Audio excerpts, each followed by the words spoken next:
తెలుగులో గతంలో అగ్ర హీరోలంతా సంవత్సరానికి 5 నుంచి 8 సినిమాలు చేసేవారు. నందమూరి తారక రామారావు గారు, అక్కినేని నాగేశ్వరరావు గారు లాంటి వారు 10 నుంచి 15 సినిమాలు చేసిన రోజులున్నాయి. సూపర్ స్టార్ కృష్ణ గారు ఒకే ఏడాదిలో 18 సినిమాలను నటించి విడుదల చేశారు. దీనివల్ల థియేటర్లకు లాభాలుంటాయి. అందులో ఉద్యోగస్తుల నుంచి క్యాంటీన్లు, సైకిల్ స్టాండ్ లాంటి వ్యాపారాలు చేసేవారంతా కలకల్లాడుతుండేవారు. కానీ ప్రస్తుతం మన తెలుగు హీరోలు ఇతరుల సంగతి వదిలేశారు. తాము బాగుంటే చాలనుకుంటున్నారు. 3 సంవత్సరాలకు ఒక సినిమా, లేదంటే 2 సంవత్సరాలకు ఒక సినిమా చేస్తారు. పారితోషికం మాత్రం వందల కోట్ల రూపాయలు తీసుకుంటారు. దీనివల్ల థియేటర్లన్నీ కళ్యాణ మండపాలయ్యాయి. ఎంతో మంది ఉద్యోగస్తులు నిరుద్యోగులయ్యారు. హీరోలకు మాత్రం అవన్నీ కనపడవు.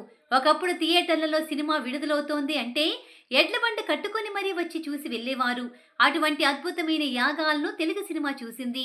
ఆ సమయంలో థియేటర్లలో సినిమాలన్నీ ఏడాది, 2 ఏళ్లు, 200 రోజులు, శతదినోత్సవాలు జరుపుకునేవి. వీటిని గోల్డెన్ జూబ్లీ, సిల్వర్ జూబ్లీలుగా ఎక్కువగా పిలిచేవారు. థియేటర్లలో అత్యధిక రోజులు తెలుగులో ఆడిన సినిమాలేమున్నాయో ఇప్పుడు మనం ఈ వీడియోలో చూద్దాం. కర్నూలు జిల్లా ఎమ్మిగనూరులో లెజెండ్ సినిమా 1000 రోజులకు పైగా ఆడింది. రాజ్మౌళి, రామ్ చరణ్ కాంబినేషన్లో వచ్చిన మగధీర కర్నూలు జిల్లాలోని విజయలక్ష్మి థియేటర్లో 1000 రోజులు ప్రదర్శితమైంది.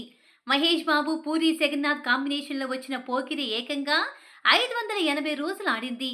కోడి రామకృష్ణ దర్శకత్వంలో బాలయ్య నటించిన మంగమ్మ గారి మనవడు సినిమా హైదరాబాద్లోని తారక రామ థియేటర్లో 556 రోజులు నిరాటంకంగా ప్రదర్శింపబడింది.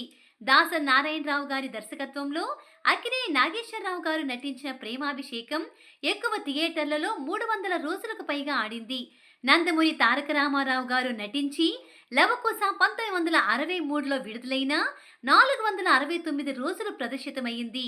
సింబు తండ్రి టి రాజేందర్ గారి దర్శకత్వంలో వచ్చిన ప్రేమసాగరం 465 రోజులు ఆడింది.